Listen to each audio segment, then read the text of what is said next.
인문학이나 사회과학을 공부하다 보면 딱지 붙이기의 위험성을 알게 됩니다. 딱지 붙이기란 우리가 초딩 때부터 흔히 하던 거죠. 아, 쟤 착한 애야. 아니면 쟤 이기적인 애야. 근데 세상에 대해서 알면 알수록 이분법으로 구분하기에는 너무 다양하고 복잡한 측면들이 존재한다는 걸 알게 됩니다. 그리고 이런 딱지 붙이기가 위험한 건 다른 누군가를 이 딱지를 통해서 차별하고 공격하고 또 내 맘대로 세상을 이해하는 데 쓰일 수 있기 때문이죠. 그런데 어떤 딱지는 매일같이 우리가 쓰고 있으면서도 도대체 그 본질이 알 수 없는 것도 있습니다. 특히 우리나라에서는 진보와 보수라고 불리지만 더 정확한 용어로는 좌파와 우파죠. 혹은 자본주의와 사회주의. 오늘은 한 세기가 넘도록 전 세계를 떠들썩하게 만들었던 이 구분법에 대해서 한번 탁상 공론을 펼쳐보도록 하겠습니다.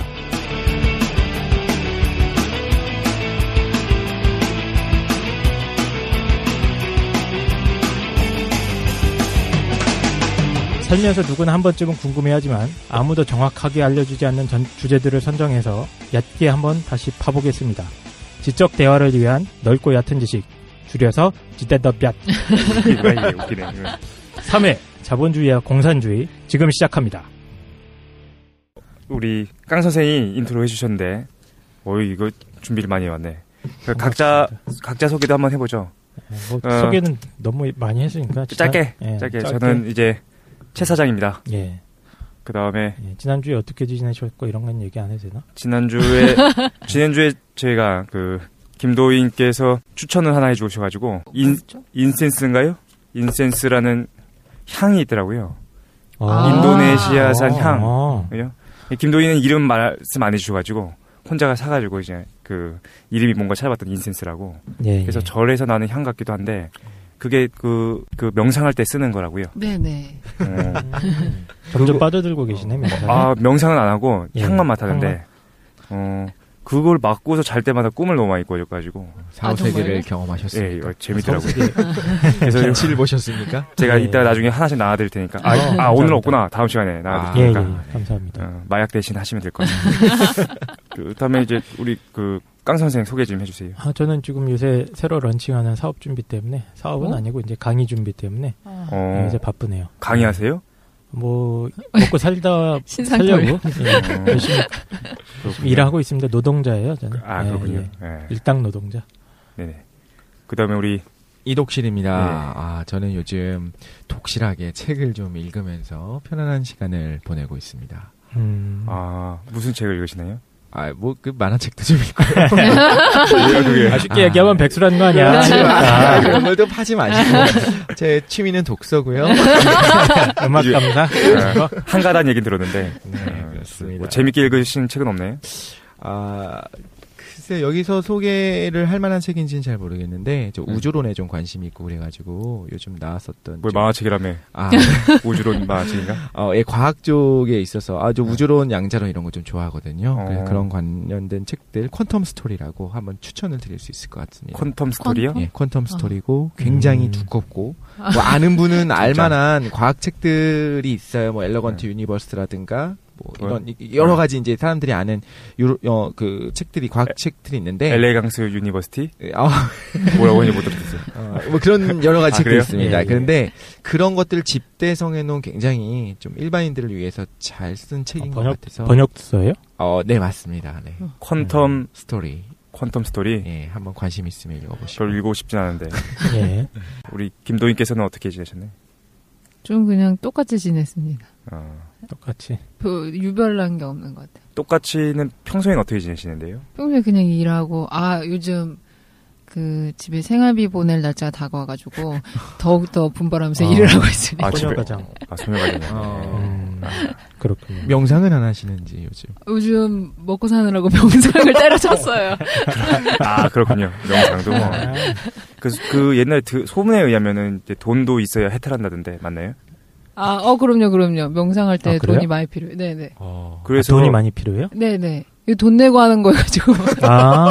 그래서 이게 사설 학원이라고 생각하시면 돼요. 돈이 없으면은 해탈이 힘들다고 얘기했었어요. 그래서 돈을 많이 주면은 좋은 혜택을 하고 그런 거 맞나요? 그런 건 아닌데.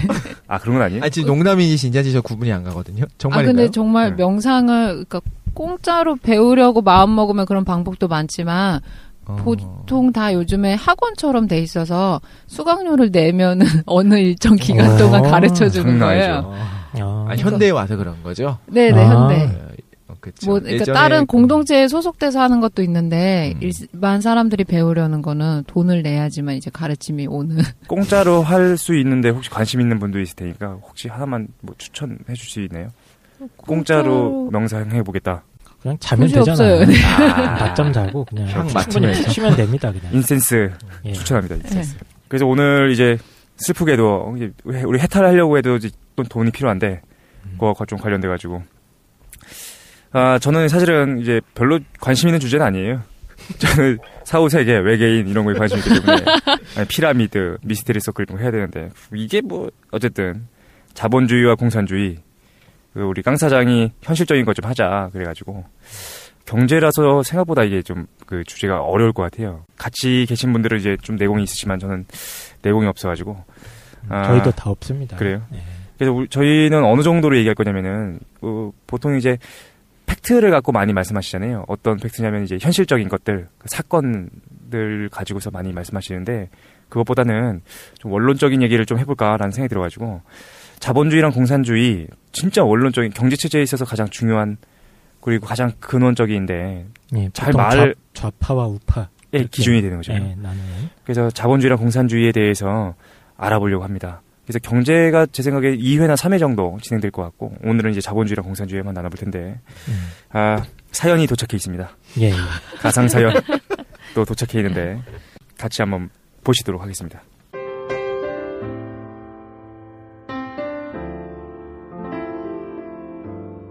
안녕하세요. 저는 지금 회사에서 근무한 지 1년 정도 되었습니다. 그런데 얼마 전부터 회사 사정이 어렵다는 이유로 부장님이 야근을 강요하기 시작했어요. 부장님께서는 사장님도 야근하시는데 우리가 어떻게 먼저 퇴근하냐 그렇게 말씀하시니까 나서서 싫다고 말하는 사람도 없고 다들 억지로 붙잡혀 있게 되었습니다. 회사 사정상 야근 수당도 없다는데 요즘에는 개인 시간을 가져본 게 언제였나 기억도 가물가물합니다. 회사가 어려운데 개인 시간을 생각하는 제가 이기적인 건가요? 아니면 노조를 결성해서라도 야근에 대한 보상을 요구해야 하는 건가요? 지대 더 뼈씨 알려주세요. 불지옥에서 마르크스 씨가 보내주셨습니다. 이 무슨 말인가 싶으신 분은 1, 2회를 참고하시면 왜 마르크스가 불지옥에 있는지 알 수 있을 것 같습니다. 어쨌든 깜짝 놀랐겠네요, 마르크스. 네. 불지옥이 있는지 몰랐을 텐데. 이 사연을 왜 준비했냐면은 회사라는 게 사원들과 이제 우리 모두의 것인가요? 아니면은 회사는 사장의 것인가요? 어떻게 생각하세요? 사장의 것이죠. 그렇죠. 만약 우리가 예. 사장의 것이다라고 생각한다면은 사실 사원들이 열심히 회사가 어렵든 말든 열심히 사실은 일할 필요는 사실 없는 거예요. 그죠? 구색 정도만 맞춰주고 그냥 버티면 되는 거지. 제 철학입니다. 그거. 회사에서는 네. 에너지를 최대한 아끼고 그죠. 버티고 개인 시간을 갖고. 네, 반대로 아니다. 회사라는 것은 사원과 뭐 사주와 모든 사람의 것이다라고 생각한다면 열심히 일해야 될 것 같은데. 흔히 말하는 가족 같은 회사가 되는 같은. 거고. 그렇죠. 가족 같은. 알겠습니다. 네. 사실은 이게 사실 중요한 얘기가 될 것 같아서 공산주의랑 자본주의를 구분하는 회사가 누구 거냐. 그 얘기는 이따가 좀 원론적인 얘기 한 다음에 그 다음에 다시 한번 이 얘기를 같이 했으면 좋겠습니다. 일단 자본주의랑 공산주의 얘기하기 전에 간단하게 얘기했었는데 하나만 또 좀 더 얘기해 보려고요. 연결된 거긴 한데 한국 사회에서 아니면 이제 뭐 일반적으로 부유해지는 방법은 뭐가 있습니까? 그걸 사실 좀 얘기해봤으면 좋겠는데. 돈을 버는 방법. 그렇죠. 제일 좋은 한국 사회에서 편하게 네. 쉽게 생각할 수 있는 방법은 좋은 회사 취직하려고 들어가는 건데 그러려면 또 공부도 잘해야죠. 학벌도 쌓고 스펙 쌓고 그래서 좋은 회사 다니면서 이른바 대기업에 다니면서 그 방법이 일단 한 가지가 있겠죠. 당연히 누구나 다 생각할 수 있는 거. 회사 다닌다. 저는 궁금한 게 있습니다. 그 주변에 저는 백수지만 그 대기업을 다니는 친구들이 몇 명이 있는데 그들이 부유하다는 생각은 딱히 들지 않거든요. 맞죠, 그죠. 예, 근데 굉장히 꿈의 기업인데 그치. S사라든가 뭐 K사라든가 혹은 뭐 저는 이제 공대니까 정유 쪽도 있고 한데 네. 그런데 이제 부유하다 그 사람들이 거기 가서 정년 때까지 있는다고 하면 대한민국 상위 몇 프로의 월급을 받겠죠. 네. 그렇지만 부유하다고 스스로도 생각하지 않을 텐데 부유함의 그 정의? 기준이 어떻게 되는 겁니까? 연봉 한 2, 3억 되면 몰라, 잘 모르겠어. 부유함이 너무 멀어가지고 너무 멀지 우리. 뭐 눈에 잡혀야지 말이지. 현실적으로 연봉 2, 3억이라도 부유하다, 그러니까 여유 있다라고는 얘기할 수 있을 텐데 한국 사회에서 부유하다고 과연 할 수 있을까 싶은 생각도 들고 그렇습니다. 우리 현실 생각해봐. 장난 아닌 거야 그거는. 2천만 원만 보장해줘도. 네, 알겠습니다. 기사를 보니까 부유함 따질 때 한국에서는 이 정도면 부유하다라고 하는 거를 현금으로 10억 정도 가지고 있으면 부유하다고. 현금으로요? 그러니까 예, 부동산 이런 자세, 현금 자산만요. 현금 자산. 네네. 그러니까 집 이런 거를 다 제외하고 현찰로 10억 정도 보유하고 있는 사람을 부유하다. 네, 부유하다고 여기. 강남에 아파트 있는 사람을 일단 팔아서 현금으로 만들면 부유해지는 건가요? 그죠, 한 10억 정도? 네네. 집은 없고. 그리고 대출 갚고 막 이러면은. 10억 벌기 힘든데 연봉 1억씩 벌어도 한 20년 벌어야 되지 않나요? 네네. 그죠. 만약에 연봉이 그럼 반이 돼서 5천이 됐다. 그러면은 몇 년이죠? 40년인가? 사실상 40년? 힘들죠. 애기 키우면서. 연봉이 2,500이면은. 80년? 점점 80년. 슬퍼져. 현금 10억은 진짜 어렵네요. 네네. 그렇지 않습니다. 또 다르게 우리가 부유해질 수 있는 거 보이네요. 회사가 다니는 거. 사실은 우리가 그것밖에 생각할 수가 없어요. 노동하는 거죠. 노동하는 것 말고는 없나요? 사업하는 게 있습니다. 그걸 사업하는 거가 있겠죠. 네, 그런 게 있겠죠. 근데 사업하려고 해도 뭔가 초기 자본도 필요하고, 그다음에 현금 10억이 필요하죠. 그렇구나. 그렇군요. 다른 거 혹시 또 부유해질 수 있는 방법이 뭐가 있나요? 부동산 아닙니까? 일반적으로 부동산. 부동산. 과거에는 부동산이 많이 한국에서 땅 사놨다가 재개발. 한방. 도박이지, 도박. 그죠. 그런 게 있겠죠. 회사, 부동산, 뭐, 그런 게 있을 텐데. 근데 이제 부자 되는 법에 대해서 쓴 사람도 있더라고요. 로버트 기요사키가, 되게 유명한 사람이잖아요. 로버트 기요사키, 이거 책 써서 부자 됐다 이런 사람도 있는데. 네. 책을 말도 안 되게 많이 써서 한 4, 50권 쓴 것 같은데. 어쨌든 부자 아빠, 가난한 아빠 때문에 너무 유명해졌어요. 그리고 저는 이제 최근에 읽은 게 앞으로 10년 돈의 배반이 시작된다 뭐 이런 책을 좀 읽어봤는데 사실은 되게 싫어했거든요. 로버트 기요사키 왜 우리 철학하고 이제 이론적인 학문하는 사람들이 계속해서 이렇게 어떤 재테크 책 이런 거 싫어하잖아요. 근데 최근에 사실 읽었는데 사실은 이게 왜 유명한지 알겠더라고. 명불허전인가? 그러잖아요. 그런데 이제 어떤 얘기가 나오냐면은 읽어보신 분들이 많겠지만 둘을 구분해요. 가난한 아빠, 그다음에 부자 아빠를 구분하는데 가난한 아빠는 자기 아빠야. 우리 아빠는 실제로 기요사키네 아버지가 가난했대요. 그렇게 가난한 건 아니었는데 진짜 평범한 사람이고 친구네 아빠는 부자 아빠였던 거예요. 그래서 기요사키가 자기네 아빠가 했던 얘기랑 부자 아빠가 했던 얘기를 비교하면서 쓴 책이 부자 아빠 가난한 아빠인데 가난한 아빠가 이렇게 얘기한답니다. 돈을 싫어하는 거야. 돈은 나쁜 거다라고 생각한다는 거죠. 그리고 이렇게 얘기해요. 좋은 직장에 들어가서 열심히 저축하고 절대 빚은 지지 말아라. 그리고 장기 투자를 하되 위험을 분산해라. 그러니까 가난한 아빠들은 맨날 이렇게 얘기한다는 거죠. 근데 생각해보면 이 가난한 아빠들이 하는 얘기가 우리가 갖고 있는 생각 아닌가요? 그죠? 좋은 직장 들어가라. 저축해라. 빚지지 말아라. 장기 투자하고 위험 분산해라. 이런 거죠. 근데 기요사키는 이걸 비판해요. 이거 아니다라는 거야. 실제로 자기가 돈을 벌어보고 했더니 우리 부자 아빠의 가르침을 배워봤더니 이게 아니었다라는 거죠. 단축하면 이거야. 첫 번째, 현금 흐름을 만들어라 라는 얘기를 해요. 쉽게 얘기하면 뭐냐면은 돈을 벌 수 있는 것들을 사라라는 거죠. 그러니까 우리가 구입할 수 있는 게 두 가지야. 첫 번째는 돈이 안 되는 것들이 있죠. 예를 들어서 핸드백, 그 다음에 소모품들 있죠. 뭐 커피를 산다거나 햄버거를 산다거나 아니면 이런 것들은 자동차. 이거는 그냥 소비할 수밖에 없는 건데 그것 말고 어떤 걸 살 수 있냐면은 내가 돈을 벌 수 있게끔 해주는 것들을 사라는 거예요. 근데 사실은 힘든 얘기합니다. 부동산, 금융자산 이런 거. 그렇죠. 금융자산 이런 것들. 그러니까 돈이 돈을 벌게 해라. 그렇죠. 그거 아닙니까? 맞습니다. 그러니까 어려운 얘기를 쉬운 얘기를 어렵게. 알았어, 미안해. 그다음 두 번째는 어떤 얘기냐면 빚을 지란 얘기를 해요. 그러니까 우리가 사실 생각하기 힘든 것 중에 하나인데 좋은 빚과 나쁜 빚이 있다는 거야. 나쁜 빚은 내가 생활하기 위해서 그죠 하는 거고 좋은 빚은 투자. 그렇지. 예.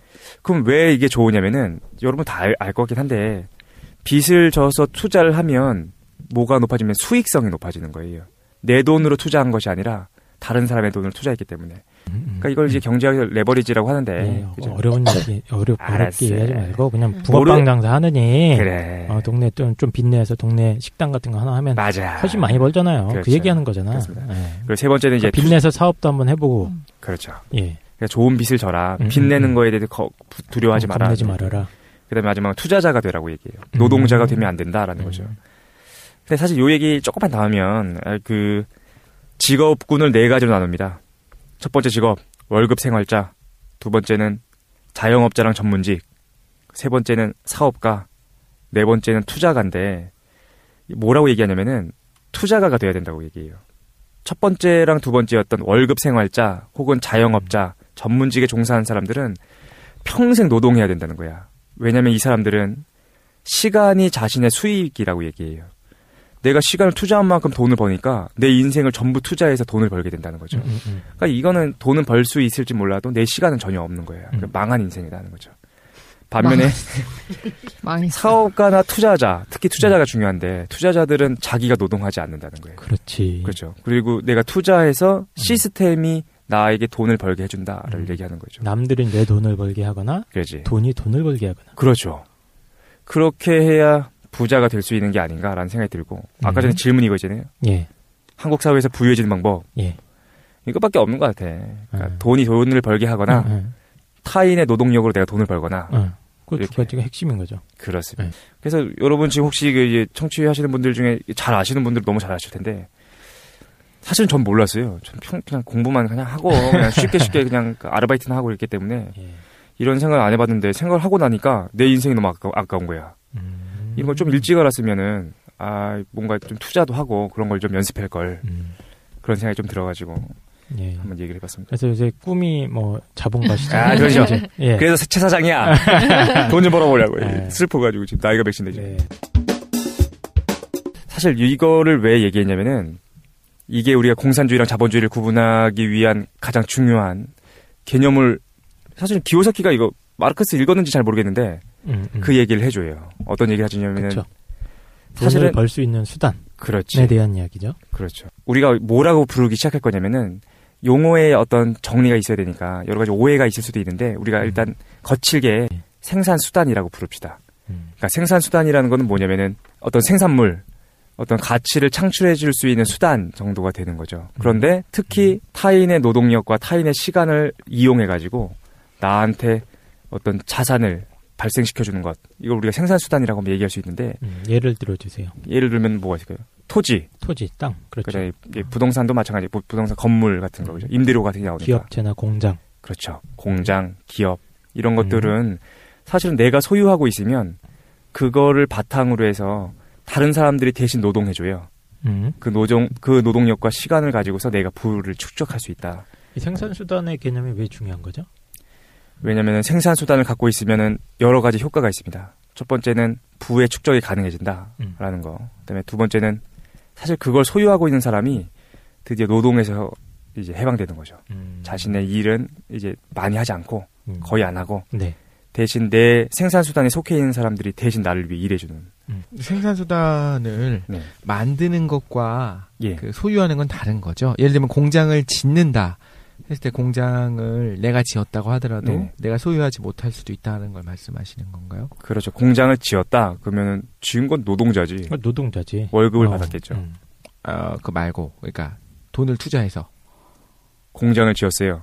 짓는다는 것 자체가 소유한다는 걸 지금 전제하는 건가요? 근데 내가 공장을 혼자 막 쳤어. 막 오두막 같이 져가지고 거기다 기계도 혼자 막 만들어가지고 거기서 제품을 막 생산해. 예전엔 그랬죠. 가내수공업. 그렇죠. 가능했죠. 예. 그거는 우리가 지금 현재 얘기하는 아니면은 이제 기요사키나 마르크스가 얘기하는 의미에서의 생산수단이라고 얘기하기 어려울 것 같아요. 왜냐면은 그거는 내가 노동해가지고 내 노동에서부터 재화나 가치들이 발생하는 거잖아요. 그 다음에 사람을 고용할 수 있잖아요. 그러면 그때부터 생산수단을 소유했다라고 볼 수 있는 거죠. 그죠. 그래서 생산수단이 사실 왜 중요하냐면은 이제 타인을 착취하게 되는 거예요. 타인의 노동력, 타인의 시간을 착취함으로써 내가 그가 발생시킨 가치의 일부를 가져오게 된다는 거죠. 예, 그 얘기를 처음 하신 분이 지옥에 계신 불지옥의 마르크스. 근데 처음 얘기했는지 잘 모르겠어요. 근데 가장 주요하게 그 사람 얘기한 핵심 개념이니까. 그렇지. 예. 그다음에 이제 기요사키는 이걸 읽었는지 모르겠는데 그 얘기를 똑같이 하는 거예요. 현금 흐름을 만들어낼 수 있는 걸 사라. 그러니까 생산 수단이 중요하다는 건 둘 다 깨달았어. 근데 반대 얘기라는 마르크스, 그렇죠. 반대 얘기라는 거야. 마르크스 책이 무슨 어떤 사회주의 시스템이나 공산주의 시스템 이렇게 하자 이런 얘기는 별로 없어요. 그죠. 대부분은 자본주의의 구조가 어떻게 돌아가는지 이 시스템이 어떻게 돌아가는지를 아주 날카롭게 분석하는 얘기들이 많거든요. 예. 그렇죠. 그 중에서 이제 핵심 개념이 생산수단 지금 말씀하신 생산수단 얘기들이죠. 그래서 이거 조금만 더 자세히 얘기하면 우리 경제를 너무 잘 하시는 분들이 있을 것 같긴 해서 원래 생산수단은 짜증난 얘기 좀 할게요. 노동대상과 노동수단이 섞여 있는 걸 얘기하는데 노동대상은 뭐 이제 얘기하지 맙시다 이거 하지 말고 그냥 생산수단 그러면 이제 공장 토지 돈 벌 수 있는 그래요. 수단인 거예요. 재화를 만들어낼 수 있는 수단. 핵심은 그거야. 핵심은 그걸 가져야 된다는 거죠. 그러니까 기요사키는 생산수단이 부를 축적해주고 타인의 노동력을 착취할 수 있으니까 네가 가져라. 네가 가져라. 마르크스는 아무도 못 갖게 해야 된다. 국가가 통제한다. 그렇죠. 예. 그죠. 그게 지금 이제 우리가 오늘 다루게 될 좌파와 우파 혹은 사회주의와 자본주의 이 두 가지를 구분할 수 있는 핵심적인 개념이다 이 말씀이신 거죠. 그렇죠. 예.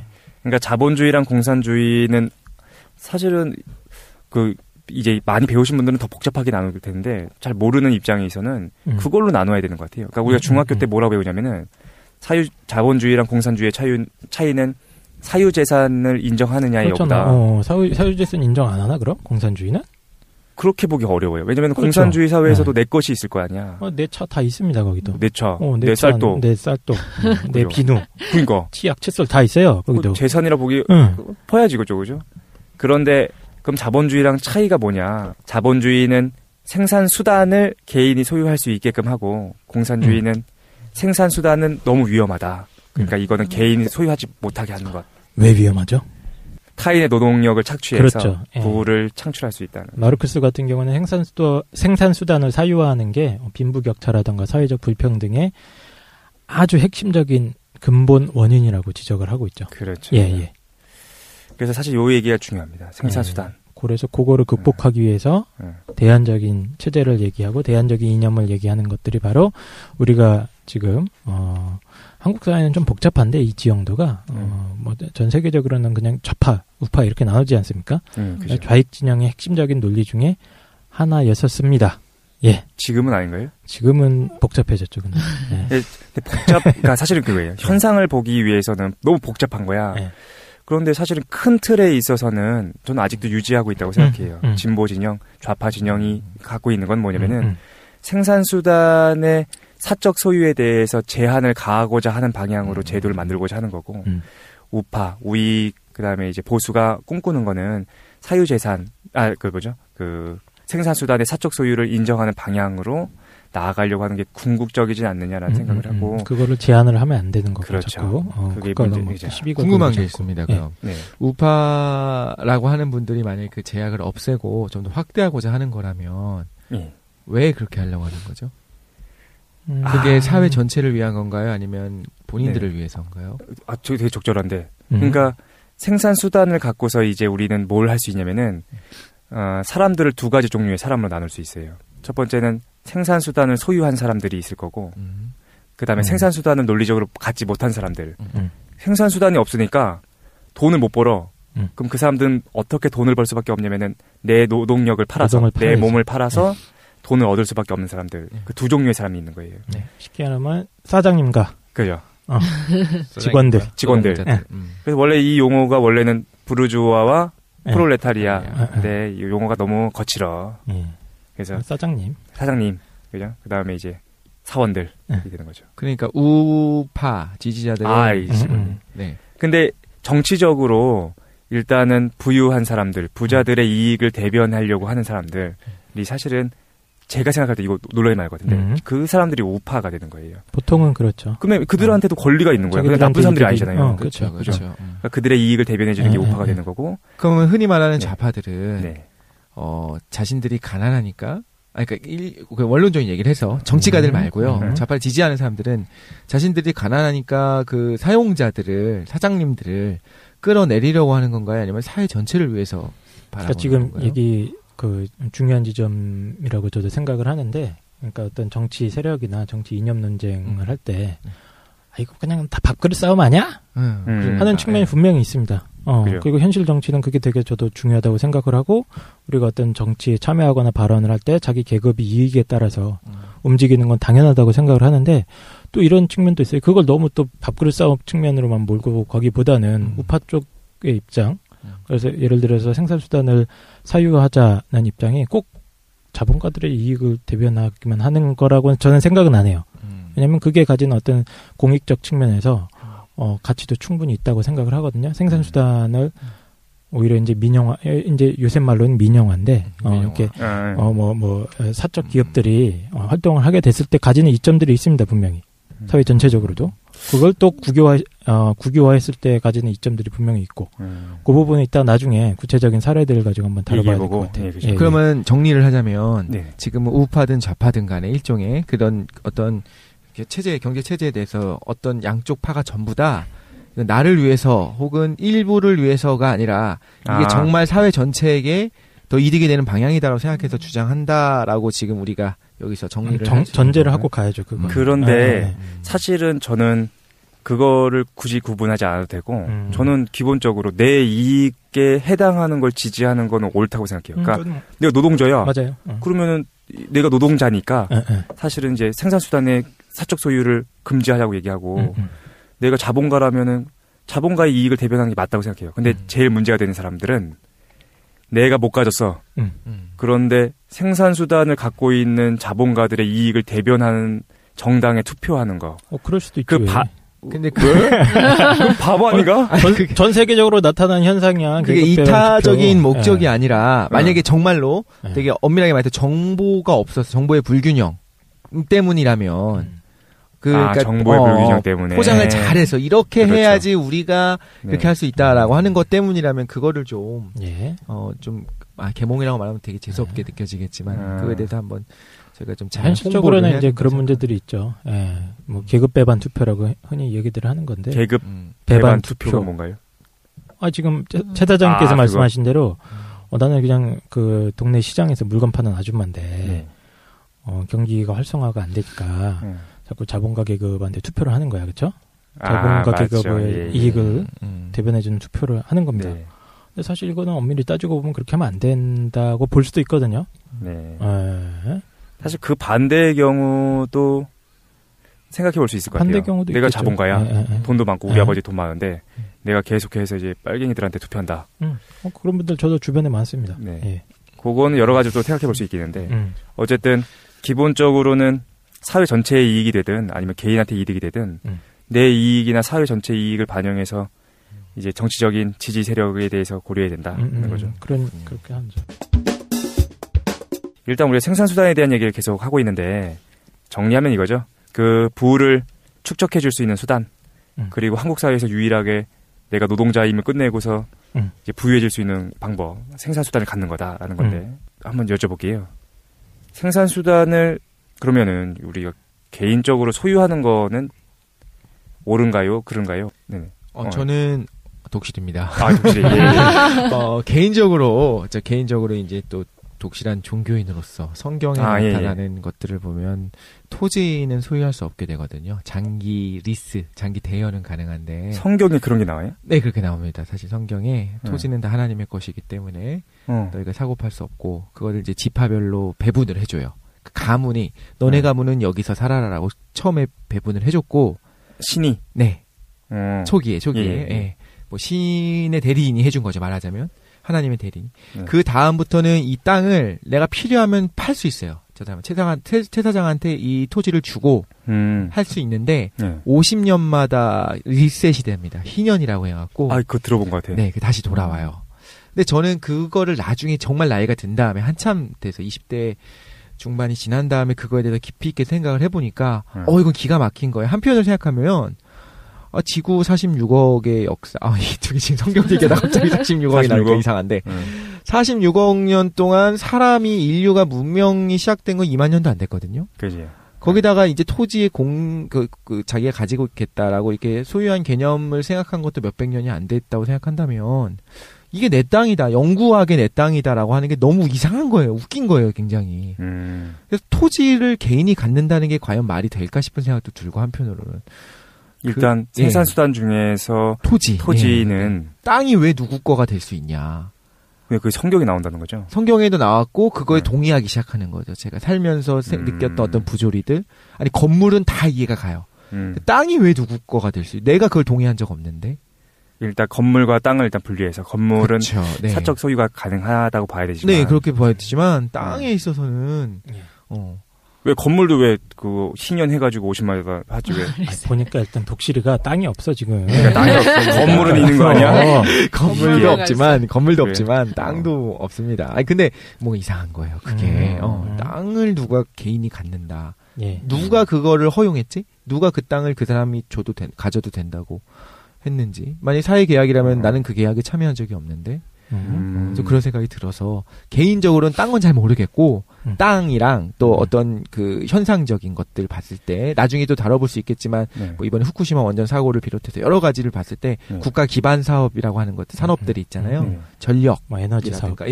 그런 부분은 좀 독점의 폐해가 너무 커질 수 있기 때문에. 근데 좀 갑자기 궁금한데 성경에서 잘 모르지만 성경에서 보면은 이제 그 내가 재산을 가질 수 있는 근거가 뭐냐면은 내 노동력이 들어갔을 경우에 내 손을 타는 거죠. 쉽게 손을 타면은 그게 내 것이 되는 거는 그 기독교적 의미에서 인정되는 게 아닌가요? 그렇죠. 기본적으로 프로테스탄티즘의 근간이 되는 걸로 알고 있는데 그때 굉장히 그게 커집니다. 예, 중요하게 다루기 시작해요. 예전에는 좀 이게 부자들 돈이 많은 것들을 탐욕을 지옥 가는 죄라고도 여겼어요. 돈을 사랑하는 것들을. 근데 그러면 이제 생산성도 떨어지고 여러 가지 문제가 있는 거예요. 그래서 종교개혁 당시에 쯔윙클리라든가 칼빈이라든가 이런 분들이 물론 청렴 결백한 어떤 이런 것들을 강조하지만 자기의 손을 들여서 노동을 해갖고 정당하게 돈을 버는 거는 오히려 하나님의 축복이다. 이런 식으로 이제 교회 안에서 그게 나타나기 시작한 거죠. 그러면 만약에 내 손을 댄 거는 내 것이 돼야 한다라고 내가 그쵸 정당한 수단을 통해서 노동하고 근데 그 정당한 수단이라고 하는 것이 시대에 따라 조금씩 달라졌던 거죠. 근데 말하자면. 이제 서부에서 이제 땅을 처음에 소유하게 될 때 그 서부라네 저기 그 미국에서 그랬을 때 이제 달려가면서 땅에다 깃발 꽂잖아요. 빡빡빡빡빡 내 손 탄 거네. 그럼 내 거잖아요 그거. 근데 그것도 웃기잖아요. 그거 인디언들 하면 안 되나요? 원주민들의 것이었었다고 할 수 있고 사람으로 따지자면 사람이 아니면 거기 사는 동물들의 것도 될 수 있지. 그게 되게 웃긴다니까요. 그러니까 예를 들어서 공기 같은 거잖아. 땅도. 그렇죠. 그거를 왜 어디서 어디까지가 내 거다 이런 얘기를 못 하잖아. 공기, 뭐 하늘. 근데 왜 땅만 그러냐? 그러니까 철저하게 그거지. 그 미국에 처음에 청교도들이 진출해서 청교도를 비판하는 건 아닙니다만 그 사람들이 이게 주인 없는 땅이라고 여긴 거예요. 근데 왜 그게 주인 없는 땅이야? 주인 없는 땅이라고 생각할 거면 내가 금광을 캔 건 내 거잖아. 그런가요? 아니 금광을 캐서 금을 캤어요. 금을 발견을 했어. 그러면은 그 돌덩이는 왜 내 건데? 그거는 왜 돌덩이들이 섞여 있는 땅은 왜 내게 안 되냐는 거죠. 성경적 의미에서 만약에 그렇게 얘기한다면은. 그건 모르겠네요. 성경에서 그렇게까지는 이야기하고 있지 않은데 요건 나옵니다. 밭을 갈다가 보물을 발견했을 때 어떻게 할 거냐? 이거 굉장히 꼼수인데 일단 보물을 잘 묻어요. 그 다음에 가갖고 자기의 모든 소유를 팔아가지고 그 밭을 사요 일단. 그러고 나면 그 보물이 이제 내 거가 되는 거지. 복잡해. 그렇게 하면 이제 밭을 산 개념이 되잖아요. 근데 여기서 샀다는 것도 이제 당연히 희년이 되면 돌려주는 개념으로 대여가 된다는 거죠. 그러니까 성경에서는 근거가 이게 굉장히 복잡하게 뭐 마르크스라든가 이런 책처럼 나오는 건 아니지만 이게 나와 있어요. 땅은 다 내 것이다. 하나님이 말씀하시기를 땅은 다 내 것이다. 그 너희는 지나가는 자다, 거쳐가는 자다. 그런 게 성경에 나와요? 네, 성경에 나옵니다. 본 것 같은데? 태어났다 하나님이 죽고. 임대업 하는 거야. 하나님이 만든 지구를, 땅을 여기 사는 사람들이 너네가 정복하고 너네가 마음대로 다스리고 해라. 근데 너희들은 죽을 인생이 아니냐. 그럼 니네 땅이라고 주장할 수 없다. 라는 거죠. 성경에도 이제 생산수단과 관련돼서 우리가 해석해 볼 부분이 있는 거군요. 이게 좀 그렇죠. 오해가 있는 게, 뭐, 나중에 시간이 있으면 또 한번 해보겠지만, 성경은 실질적으로 우리나라 기독교에서 바라보는 거랑 좀 다른 얘기를 좀 많이 해요. 그래요? 사실 그렇습니다. 네. 그렇습니다. 이게 사실 기독교 나중에 한번 떼야 돼. 떼가지고 이게 한번 탈탈 털려봐야 독실이 되지. 알겠습니다. 그래요. 이게 일단 무슨 얘기를 하고 있냐면은 생산수단을 사적으로 소유하는 거, 그러니까 개인이 생산수단을 소유하는 거 괜찮아 보이는지에 대한 얘기를 했는데, 우리 깡 선생께서는 저도 기본적으로는 이제 찬성을 하는 입장이죠. 왜냐면은 이제 생산수단을 실제로 역사적으로 이제 그 국가가 모두 통제하는 방식의 체제가 있었죠. 존재했습니다. 네네. 구소련, 이제 소비에트 연방, 그렇죠. 아니면은 동유럽권의 많은 국가들이 이른바 이제 계획경제라는 시스템으로 많이 돌려봤어요. 그래서 뭐 비누, 칫솔 이런 것까지 다 국가가 계획을 해서 시민들한테 생산을 해서 나눠주고 그랬습니다.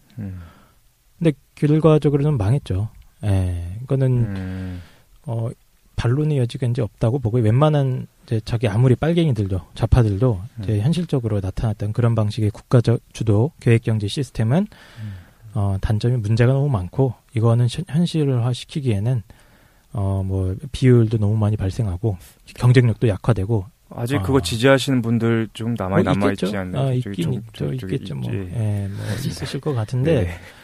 현대적으로는 무서워. 그런 분들 사실 말하지 마세요. 네, 제가 아는 이제 분들은 그런 방식의 이제 대안은 모든 생산 수단을 국가가 소유하는 것은 불가능하고, 그래서 이제 대안적으로 많이 얘기되고 있는 부분들이 있죠. 대안적인 시스템이 현재 북유럽이나 독일 뭐 이런 쪽에서 많이 현실 정치에도 굉장히 영향을 미치고 있는 사회민주주의 계열이라는 게 있습니다. 여기는 기본적으로 자본주의 시스템 안에서 쉽게 얘기하면 이제 복지국가라고 우리가 하잖아요.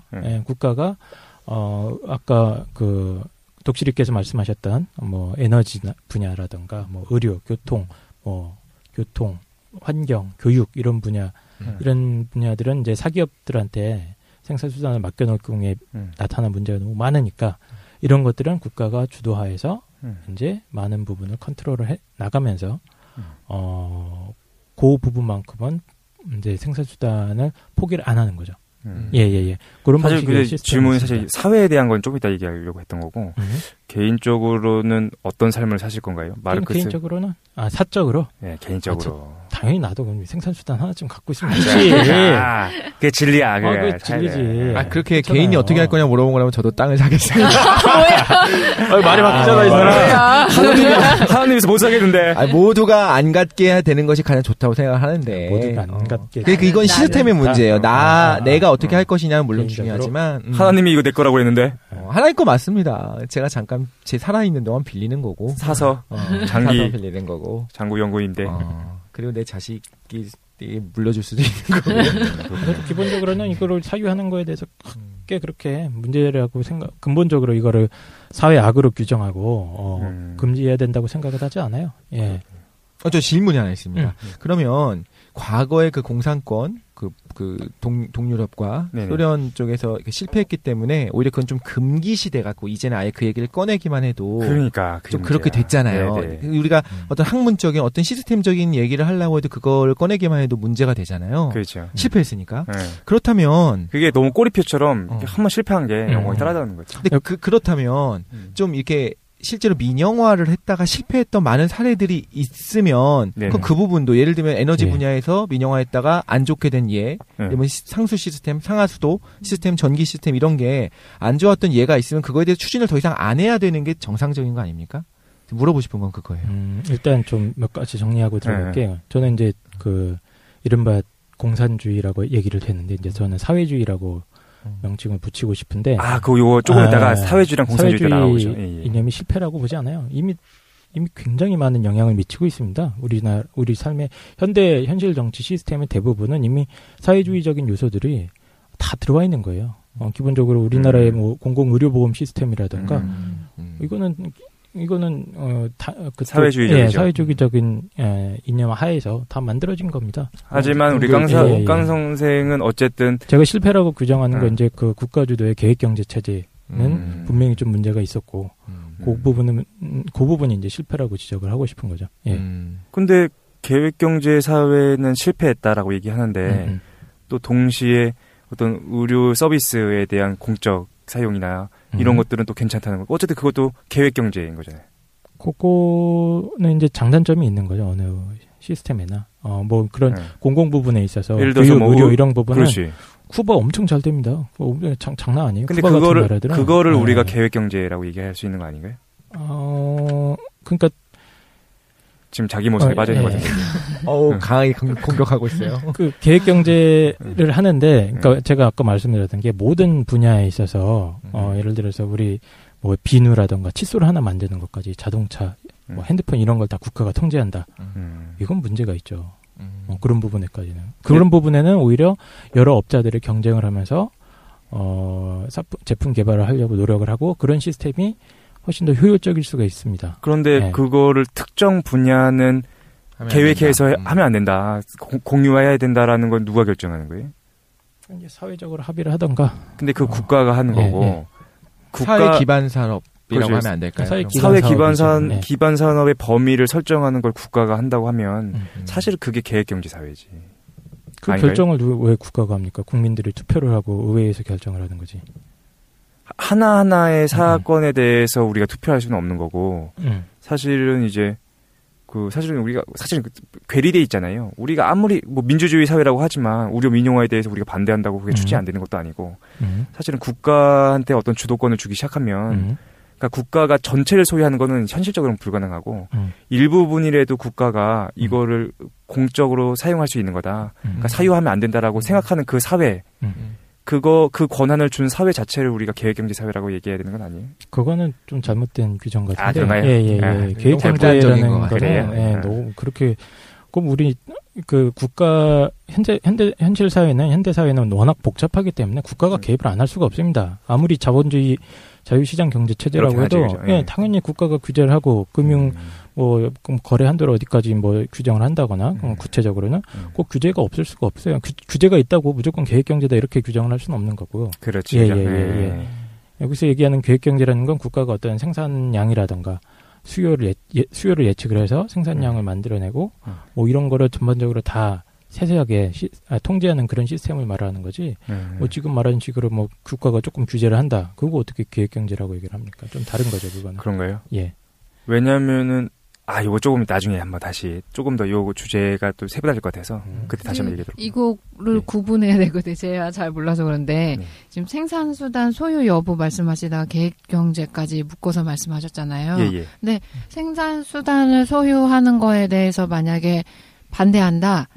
생산수단을 개인이 소유할 수 없다 한다고 해서 반드시 계획경제를 찬성한다고 볼 수는 없잖아요. 그러니까 대안이 있을 수 있겠죠. 다른 대안도. 네네. 그러니까 그거를 생산수단 소유 여부랑 모든 경제활동을 국가주도로 이제 계획경제하는 거는 다른 거잖아요. 약간 비슷하지 않을까요? 왜냐면은 생산수단을 개인이 소유 못해요. 예를 들어 토지, 그 다음에 이제 공장까지 한번 쳐봅시다. 공장. 그거를 치킨집까지 국가가 다 그러니까 못 갖게 해서 개인이 그럼 그 생산수단은 누가 가지냐면은 누가 관리하냐면은 국가밖에 없어요. 국가가 할 수밖에. 그러니까 국가가 계획해서 생산수단을 다 통제를 하는. 근데 그거를 단지 국민들한테 대여할 뿐이지 국민들이 그거를 어느 정도로 활용하고 어느 정도로 경제 활동을 꾸릴지는 자발적으로 결정할 수가 있잖아요. 그러면 안 되지. 네. 치킨집도 예를 들어서 치킨집을 국가가 통제를 해. 네네. 전국 구 단위별로 몇 개씩 넣어. 국가가. 그래서 치킨 몇 마리를 예측을 해. 올 하루 저녁에 100마리씩 치킨이 튀겨질 수 있게 공급을 해줍니다. 그래서 치킨 업자들한테. 그렇죠? 이걸 갖다가 다 통제를 해주는 그런 시스템이 계획경제 시스템이에요.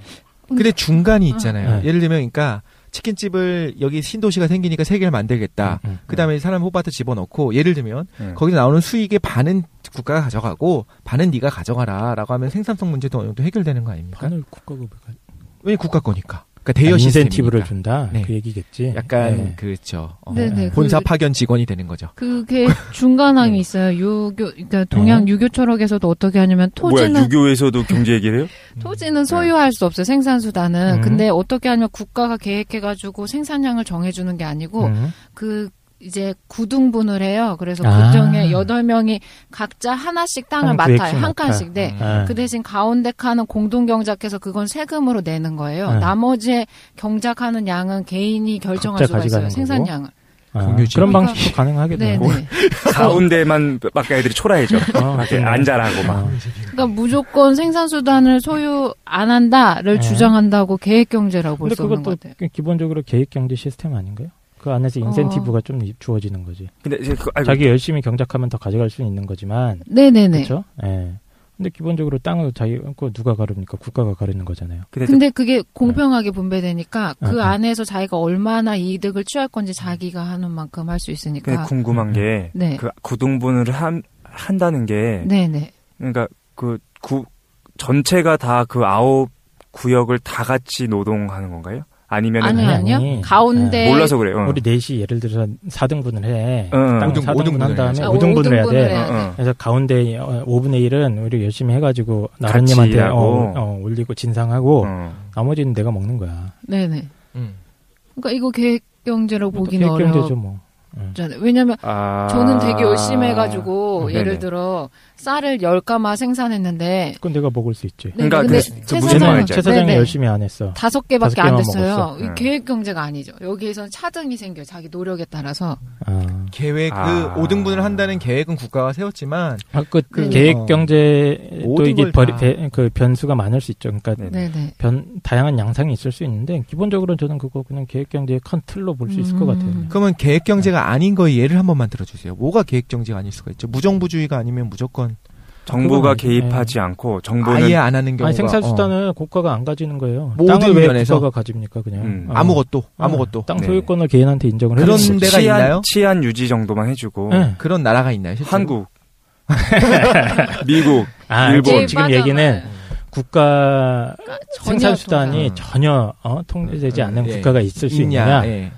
그게 없다면 모든 국가가 뭐 아까 그 계획 사실 현실적으로는 그 양극단 지금 얘기를 하시는 것 같아요. 그러니까 생산 수단을 모두 다 가지고 있는 국가가 가지고 있는 시스템이 있고 하나도 안 가지고 있는, 현실적으로는 뭐 당연히 중간에 있을 수밖에 없지. 그래서 이제 그 생각이 드는 게 사실 우리가 사용하는 어휘적 개념들이 인문학에서는 그거를 규정하기는 어려운 거고 그 방향성으로 봐야 되는 것 같아요. 계획경제 사회다라고 해도 완전 계획경제는 아니고 계획경제를 지향하는 사회 정도로 우리 파악하면 어쨌든 근데 그게 재밌네요. 그 김도인 우리 말씀 조금만 더 들어보면 유교에서는 유교가 좀 딱 나누기가 좀 애매하네요. 그죠? 생산 수단을 완전 소유한 국가가 완전 소유했다고 보기도 좀 힘들고 왜냐면은 그거를 임대해 가지고 개인이 생산 활동을 할 수 있게끔 하니까. 네네. 그러면 일단 우리 질문은 그거였으니까 김도인께서는 개인적으로 생산 수단을 사적으로 소유하는 거에 대해서 어떻게 생각하시나요? 괜찮나 아니면은 문제가 있나요? 저도 토지는 빼고 소유가 가능하다고 봐요. 토지는 이제 그러니까 묶어서 토지랑 공장같이 대단위에 생산시설이나 이런 걸 묶어서 하기보다 토지는 소유할 수 없는데 나머지 생산시설은 소유할 수 있다고 봐요. 뭐야 이 사람들 다 뭐야 왜냐면 다 땅이 없어서 그래. 조금 이따 얘기할 그거죠. 공장만 조지주의. 있어. 제 지금 다들 왜 이래? 이거. 구등분하는 거 얘기할 때 좀 약간 그랬었던 게 11조의 개념에서 되게 왜곡돼 있는데 11조 사실 그런 개념이거든요. 12지파 중에 한 지파가 레위 지파라고 해갖고 거기는 되게 말하자면 공무원 집단이 있습니다. 네. 그리고 그 집단은 일을 안 해요. 그러니까 땅이 없어요. 땅이 없으니까 일을 못 하니까 다른 11지파가 걔네를 먹여 살려 해야 되기 때문에 좋네요. 자기 소득의 10분의 1을 내는 거예요. 세금처럼. 그럼 그게 그 레위 지파를 12지파 중에 한 지파를 먹여 살리고 또 그 11조에 그러니까 뭐에 쓰이냐면 그러니까 목사님 드리는 게 아니라 원칙적으로는 그런 어떤 레위 지파 공적인 일에 잠깐 레위 지파가 그 사람들 성직자들 아니에요? 맞습니다. 성직자입니다. 그 근데 성직자인데 아마 조금 관료적인 달라요. 역할도 하겠죠? 화이트 칼라. 그게 조금 달라요. 그러니까 제사장과 레위 지파는 달라요. 레위 지파 중에서 제사장이 나오지만 그러니까 일반 공무원 집단이라고 보는 게 맞을 것 같아요. 오히려. 그 집단들을 먹여 살리고 세금처럼. 그게 11조예요, 원래? 네. 그리고 그 11조에 그게 포함되어 있어요. 고아와 과부를 먹이는 것까지. 사회복지 시스템. 네, 유학에서도 그거 있어요. 네. 유학도 있어요? 네, 국가에서 고아랑 과부랑 호라비는 반드시 책임져줘야 돼. 호라비. 그러니까 의지할 데 없는 사람. 호라비를 좀 호라비가 제일 불쌍해. 의지할 데 없는 사람은 국가가 책임져요. 이래서 지금 예수님이 불교 뭐 유학을 갔다 왔다는 등 이런 얘기가 나오는데. 근데 이런 부분들이 종교 안에 있습니다. 아니 모든 그 국가 시스템에는 그런 안전 장치들을 다 기획을 하죠. 그렇군요.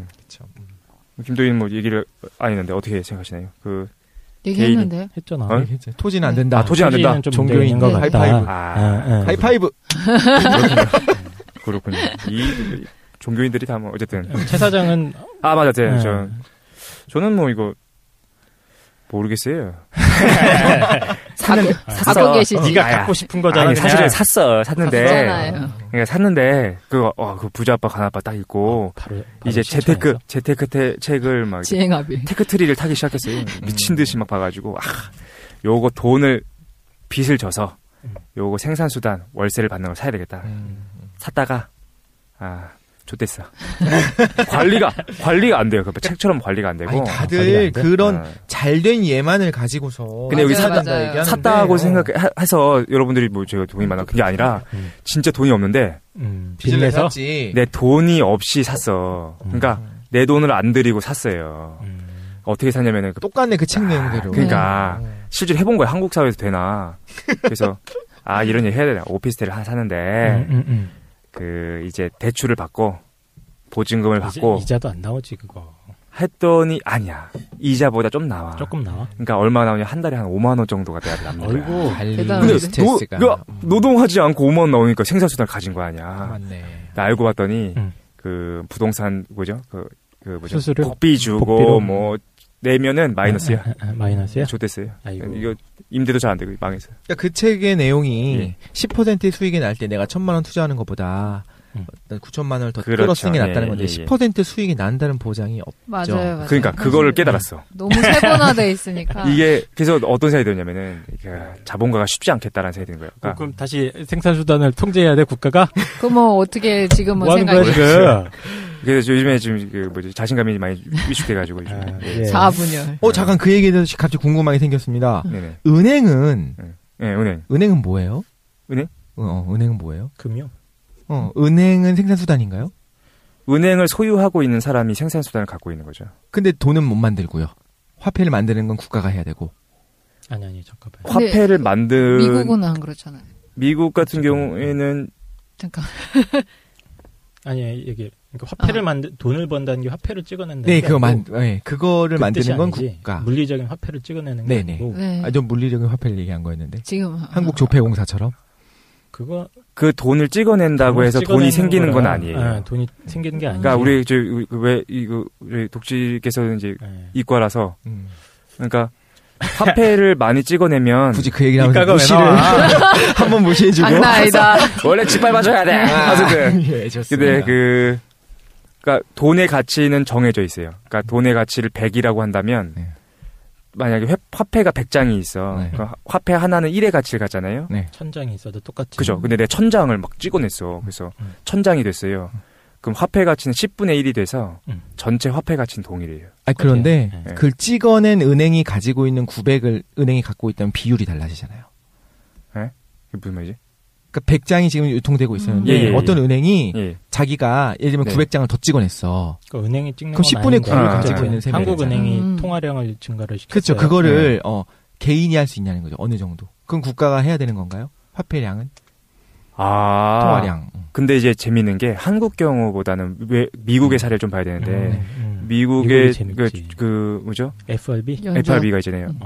그게 사람들이 착각하는 번역하면 뭐죠? FRB를 번역하면 연방제도준비제도의사예요, 뭐야? 준비제도위원회. 어쨌든 FRB가 그게 국가 소유가 아니란 얘기가 있어요. 아니란 얘기가 아니고 아니잖아요. 은행 연합체. 그거 논란이 좀 있던데. 근데 이거 또 경제 관련된 분이 말씀하신 걸 들어보니까 어떤 사람들이 FRB가 국가가 아니라 개인이 하는 거라고 알고 있는 사람들이 있는데 아니다라고 얘기하시는 분이 계셔가지고 그러니까 위험해. 출발 자체는 원래 사적인 은행들이, 그러니까 일반 은행들이 모여가지고 만든 미국은 단체예요. 진짜 대단하네요. 근데 걔네들은 그 화폐를 찍어내잖아요, 자기 마음대로. 그렇죠. 근데 그걸 화폐를 찍어낸다고 해서 자신들이 타인의 노동력을 통해서 돈을 버는 건 아니기 때문에 국가 전체에 대해서 고려할 수밖에 없고 국가가 강력하게 그거에 대해서 이윤이 창출되는 걸 막을 테니까 생산수단이라고 보기는 어려울 것 같아요. 없다. 네네. 뭐 어제도 월급은 많이 받겠죠, 뭐죠.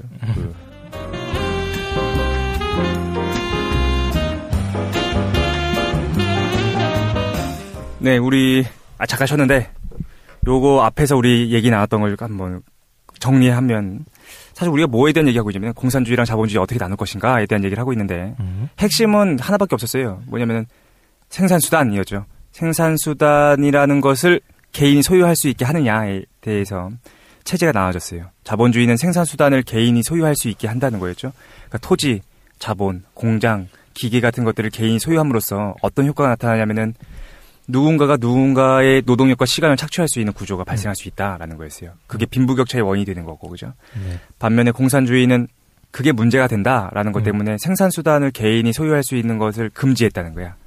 그래서 생산수단은 모두 국가가 소유했다라는 거였죠. 그 대신에 빈부격차는 사라졌지만 문제가 있어서 뭐냐면 이제 비효율적인 문제가 발생했죠, 그죠? 그래가지고 지금은 이제 공산주의 사회가 무너졌는데 그리고 우리가 요거를 사실 정치와 약간 연결시켜 봤어요.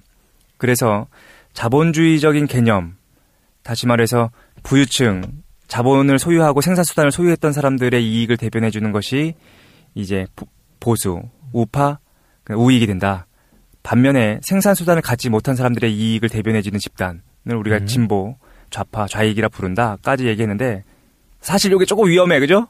그렇죠. 현대적 의미에서 복잡하니까. 그지. 진보는 조금 더 복잡하죠. 수정자본주의나 후기자본주의가 포함돼야 되고. 그런데 뭐 생태주의 이런 거 들어오면 복잡하죠. 그렇지. 아나키즘, 페미니즘 막. 그러니까 되게 많아요. 진보 환경론 막 너무 복잡한데. 함부로 규정할 수는 없는 건데. 근데 일단은 이념적 뿌리에서. 우리는 그냥 아주 무식한 사람들보다 책 한 2권 정도 더 읽은 수준에서. 그죠. 난 한 권.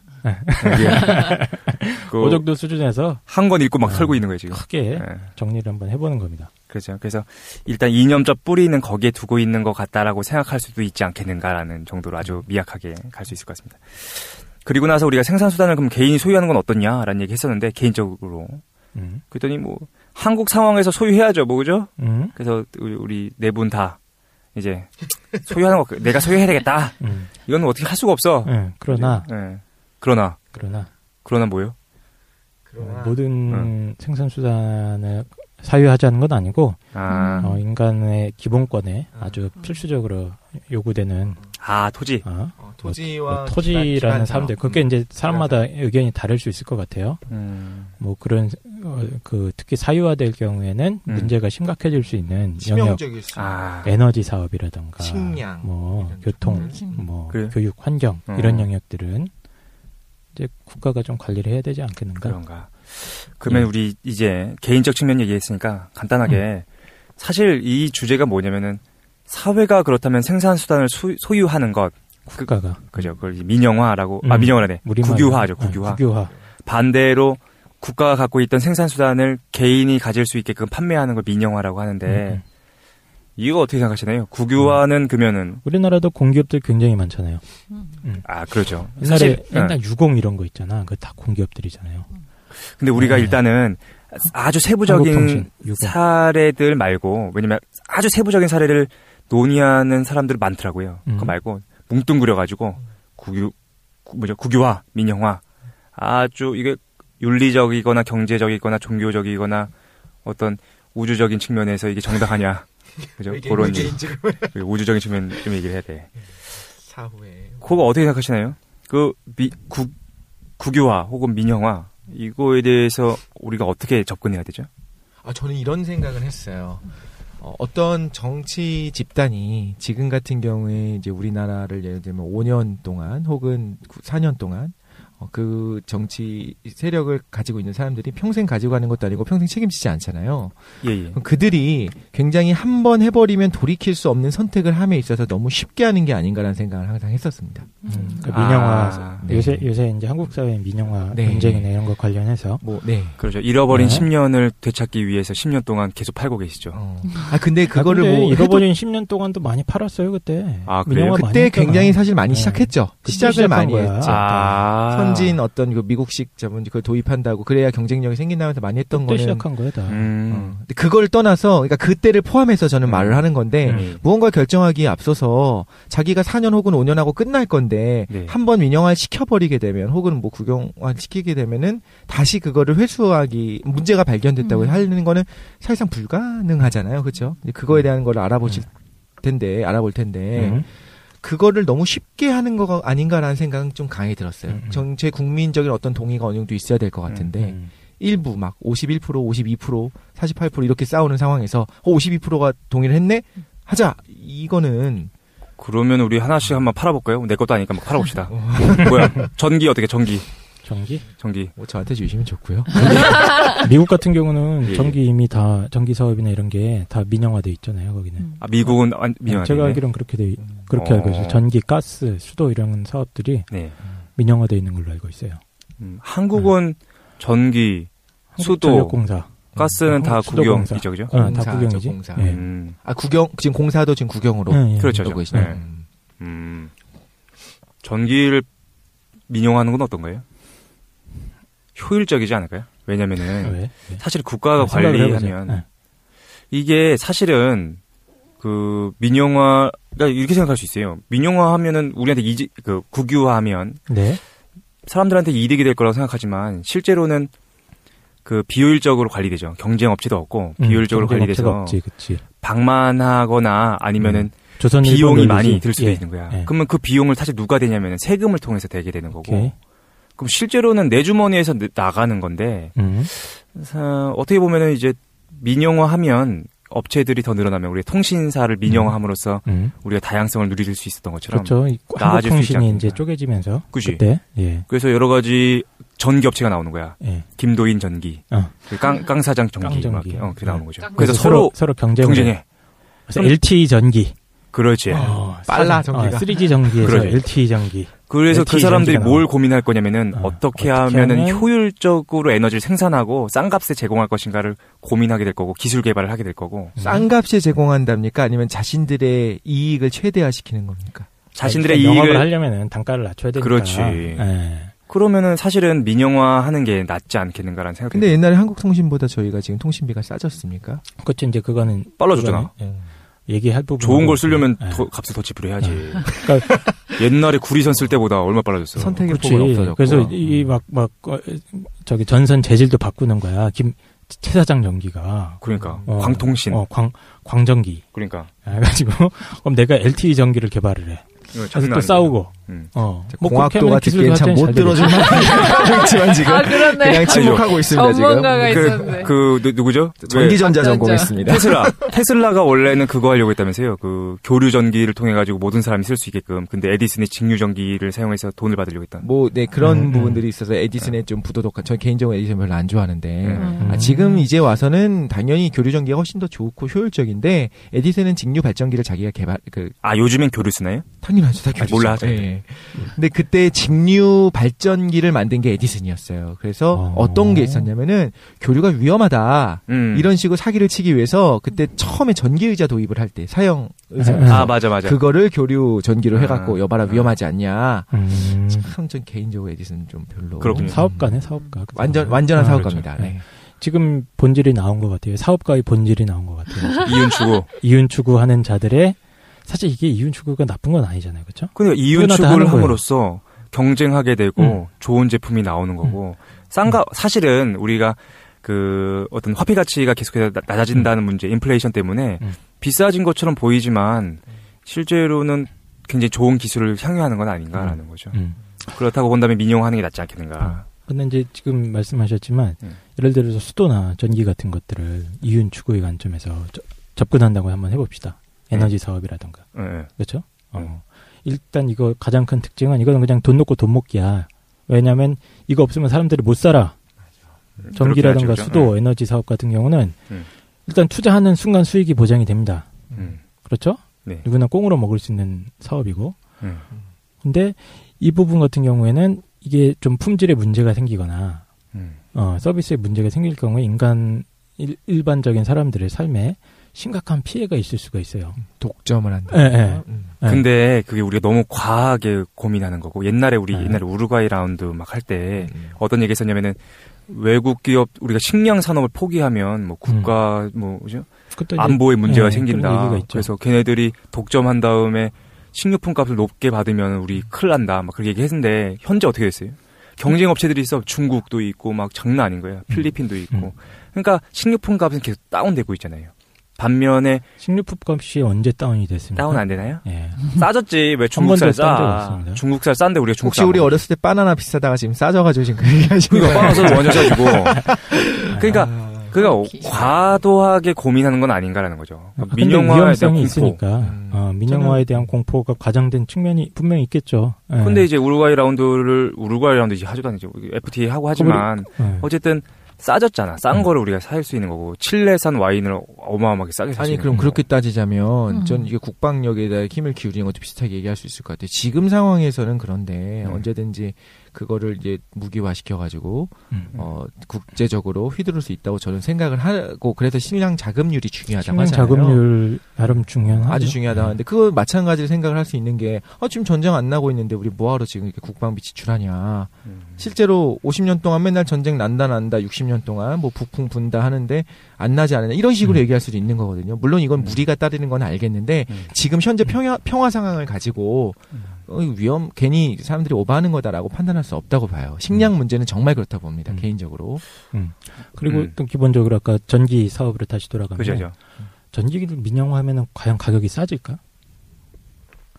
전 안 그렇다고 생각을 합니다. 먼 미래의 기술이 발전되지 않을까요? 절대로 그렇지 않다고 생각을 합니다. 이윤 추구의 관점에서 접근을 할 경우에 아까 에디슨 얘기 나왔지만 이윤 추구가 목적인 사람들은 어떤 식으로든 수익을 만들어내려고 합니다.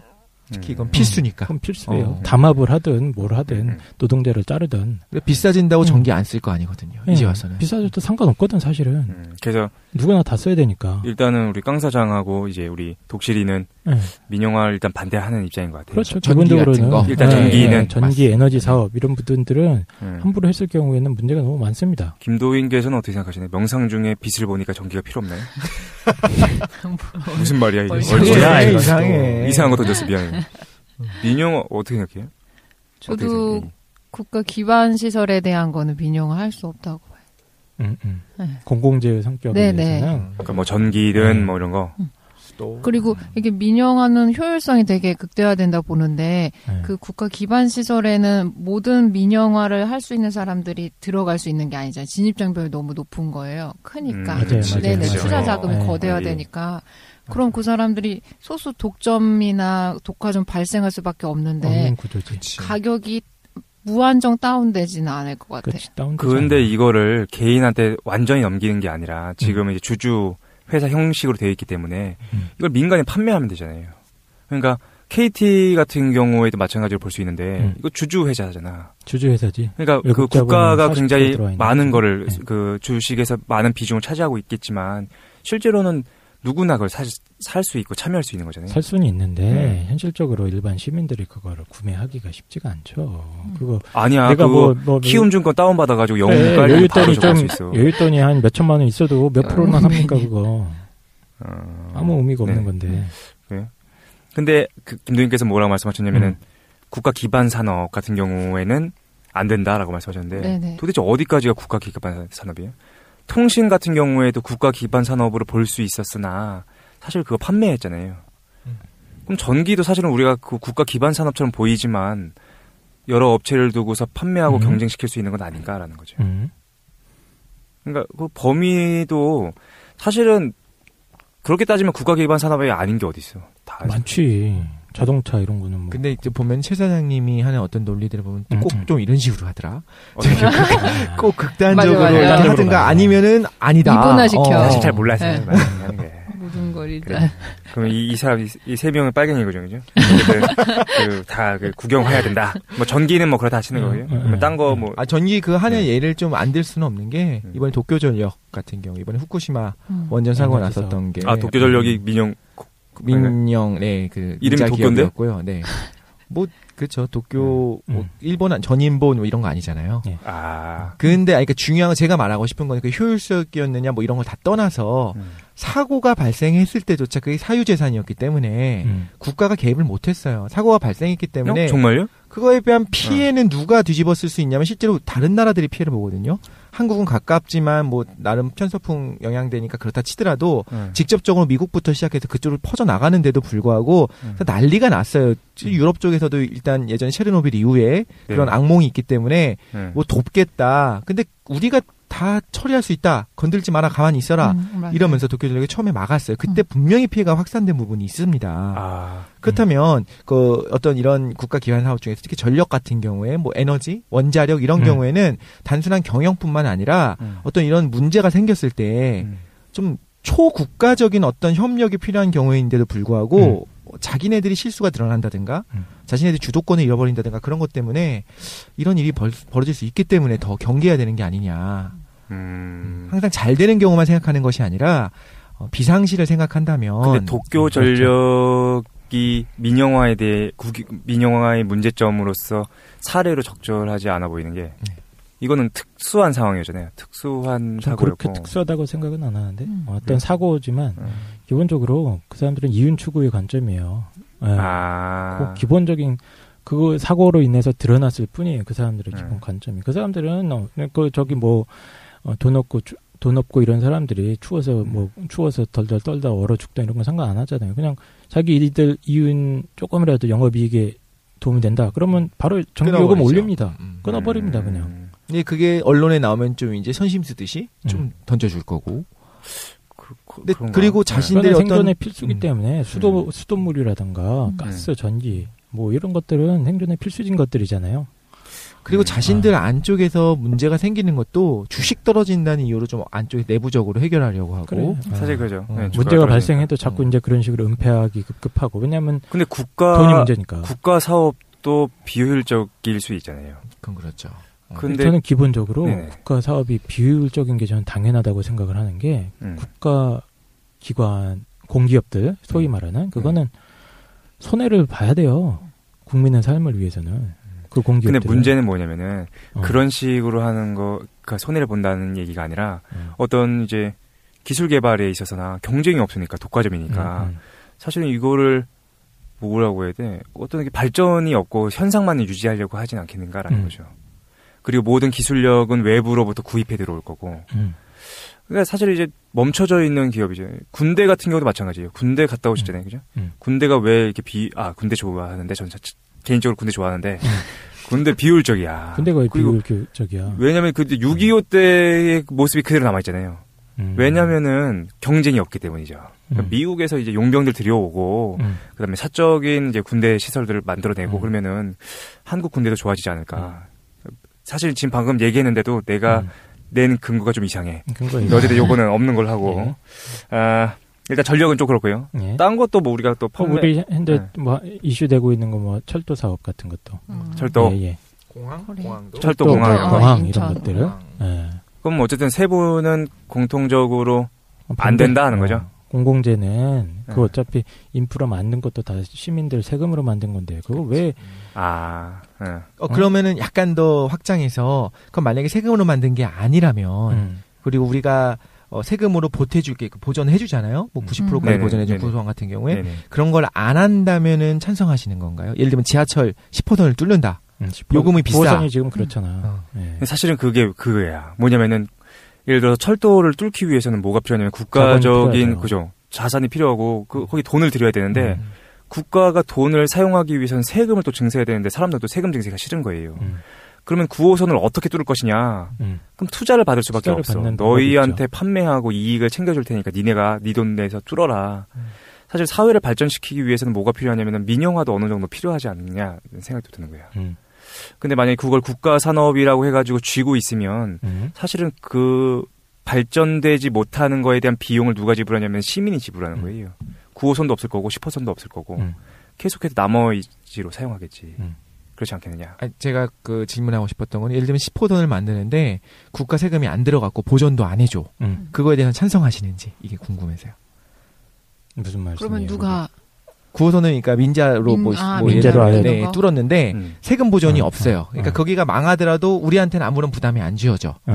근데 뭐 요금을 뭐 거기서 알아서 받겠지. 뭐 효율적인 운영하시겠지. 그러죠. 예를 들어 저기 무슨 뭐 경부선 대신 새로 철도를 뚫어 네, 뭐 자기네들이 알아서 뚫는데 100조를 가져와서 그 갑자기 와가지고 부산에서부터 일본까지 이제 해저 터널 뚫겠다. 오바마가 갑자기 와가지고 100조를 내야 뚫고 사업하겠습니다. 이러는 거야? 네. 오바마는 정부니까 오바마 말고. 오바마 말고 누가 있어? 워런 버핏이 왔어. 오케이, 내가 오케이. 뚫을게. 내가 뚫을게. 뚫어줄게.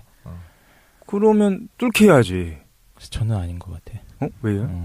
그거는 그런 이제 그 도로나 철도 같은 것도 함부로 그 개인들한테 내주면 안 된다고 저는 기본적으로 생각을 합니다. 그러면 우리가 해저 터널을 이용해서 손쉽게 일본까지 갈 수 있는 방법을 사용하지 못하는 거고, 그건 먼 미래로 미뤄지는 거고, 그거에서부터 발생하는 이익이나 혜택에 대해서 우리가 손실을 보고 있는 거예요. 내가 이익을 보고 싶으면은 내 돈을 내서 내 세금을 더 내면 되죠. 세금을 내서 국가가 뚫게 한다. 그래야죠. 그게 우리 전체 사회에 이득이 된다고 본다면은 그래서 세빛둥둥섬이나 4대강 사업처럼 국가가 돈을 그렇지, 빡빡 그 방법도 투자해서 있겠네. 하필이면 세빛둥둥섬을 알겠습니다. 아니 뭐 국민적인 합의가 이루어졌어. 우리나라에 운하가 정말 필요해. 그러면 세금 내서 파는 겁니다. 근데 국가가 무엇인가 주도하기 너무 어려워요. 왜냐면 찬성자가 있고 반대자가 있고 그렇지. 해결하기 힘든데 네. 단순하게 이제 외국이 자본을 투자해서 기반 시설을 마련한다고 했을 때는 해줘야 되는 거 아닌가요? 지네가 다 돈 낸다고 했으니까. 그러니까. 건 바이 건으로 그거. 근데 실제로는 그러니까 지네가 다 돈 낸다고 하지도 않고. 그렇지. 사실 그게 네. 좀 문제가 되는데 한 20% 정도 냅니다 보통. 네, 그렇죠. 나머지는 국가가 내죠. 남산 거기다 터널처럼. 보전도 해주고 우면산 일일 사용량도 막 뻥튀기 근데 하고. 우리가 지금 이제 들으시는 분이 이게 생각해야 되는데 우리가 세부적인 사건에 대해서 얘기하지 않고 이제 뭉뚱그려서 원론적인 얘기한다는 거였죠. 그럼 다음 시간에 일단- 들어보겠습니다. 네. 알겠습니다. 이거 시간이 너무 많이 가는데 일단 우리가 얘기했던 거를 좀 정리해 보면 생산수단을 가지고서 계속 얘기를 진행을 했어요. 그죠? 생산수단을 소유하면 혜택을 보는 사람들이 있다는 거야. 예를 들어 자본가, 부르주아 같은 경우에는 거기서부터 노동력을 착취해가지고 자신의 이익을 만들 수 있지만 반면에 생산수단을 갖지 못한 사람들 같은 경우에는 거기서 이익을 창출하지 못하고 생산수단에 고용돼서 자신의 노동력과 시간을 판매해야 된다는 문제가 발생할 수 있다는 거죠. 그래서 이걸 두 가지 측면으로 우리 살펴봤습니다. 개인적 측면에서는 어떠냐? 그랬더니 이렇게 얘기했어요. 한국 상황에서는 소유해야 된다. 하지만 토지나 이런 거에 대해서는 종교적이거나 윤리적인 차원에서 생각해봐야 된다는 거였고, 두 번째로 사회적 측면에서 이거를 사유화하는 거, 민영화하는 거에 대해서는 어떻냐라고 했을 때 저희 패널 대부분의 생각들은, 저는 아니었는데 대부분의 생각들은 국가가 소유해야 된다. 기반 시설, 그리고 이것이 한정된 자원과 그다음에 국민의 뭐 생명이나 안전과 직결된 거라고 한다면은 개인이 소유하지 못하게 해야 된다라는 거였죠. 근데 반면 저는 아니다. 실제로 사회적 발전을 위해서는 어느 정도 국가가 민영화시켜야 되는 부분이 있어야 될 것 같다라는 얘기를 했습니다. 그죠? 원래는 이제 증세, 세금에 대한 문제를 여기서 연결시켜야 되는데 시간이 너무 많이 갔어요. 그죠? 그래서 요거는 2부로 넘겨가지고 다음 시간에 생산수단의 국유화에 대한 토지 얘기를 좀 하고 세금 얘기를 하고 그 다음에 이제 경제를 조금 더 진행시켜 보도록 합시다. 그리고 제 생각으로는 개인적으로는 3회 정도 돼서는 진짜 당장 먹고 사는 법에 대한 얘기를 좀 했으면 좋겠어요. 당장 우리 좀 힘들지 않습니까? 우리 4명도 좀 힘든데 우리가 당장 뭘 먹고 살 수 있을 것인가? 어떻게 살 것인가? 그렇지요. 그런 얘기를 했으면 좋겠는데 마지막으로 끝나면서 한 분씩 돌아가면서 이제 오늘 얘기 나눴던 생산수단에 대한 얘기 간단하게 20초씩 얘기한 다음에 끝내도록 하겠습니다. 예, 깡 선생입니다. 자, 먹고 사는 문제 힘듭니다. 근데 이게 여러 사람들이 같이 먹고 살아야 되니까 그거 정말 힘든 것 같아요. 그래서 이제 아까 우리가 얘기 나눈 여러 가지 공공적인 성격을 가진 분야에 대해서 생산수단은 절대로 함부로 엄한 놈들한테 팔아먹으면 안 된다. 왜냐면 최 사장 같은 하이에나들이 기다리고 있다. 내가 돈을 벌어야지. 네. 저런 사람들이 있기 때문에 절대로 끝까지 막아야 된다. 이런 생각입니다. 네, 독실입니다. 저 성경적으로 말하고 있는 그런 내용들은 굉장히 비효율적이에요. 그래서 그거에 대해서 이제 최 사장님이 계속 공격을 하는 건데 성경에서도 명확하게 말하고 있고 저도 좀 이게 뚱뚱그러 맞는 말로 하고 싶은 건 뭐냐면 그 비효율 잡는 게 바로 사랑입니다. 사랑의 마음으로 동의합니다. 뭐야 이게 뭐야? 사랑의 마음으로 네, 우리가 이윤 추구가 아니라 정말 좀 돕겠다 이런 마음으로 그 전체 사회적 기업이 어쩌면 그런 전체 수 사회를 있겠는데, 생각을 하는 거지. 그게 개인부터 저부터 좀 그런 식으로 살아가려고 노력을 하고 있거든요. 그러면 되지 않을까라는 생각도 한번 해봅니다. 저도 복실이께서 말한 독실입니다. 복실이 독실입니다. 이독실 패널께서 말한 거에 동감합니다. 그래서 경제에 사랑이 기반한 경제 어떻게 가능한지에 대해서 얘기해봤으면 좋겠어요. 저희가 땅이 없어서 이러는 게 아닙니다. 네. 알겠습니다. 저는 뭐 기본적으로는 이제 얘네들이 돈을 안 벌어봐서 그런다. 라는 생각들을. 어제 돈을 벌기 시작하면 생각이 달라질 것 같은데 어쨌든 우리 경제 1회는 여기서 일단 마치도록 하고 다음 시간에 같이 내용 연결해서 얘기해 보도록 하겠습니다.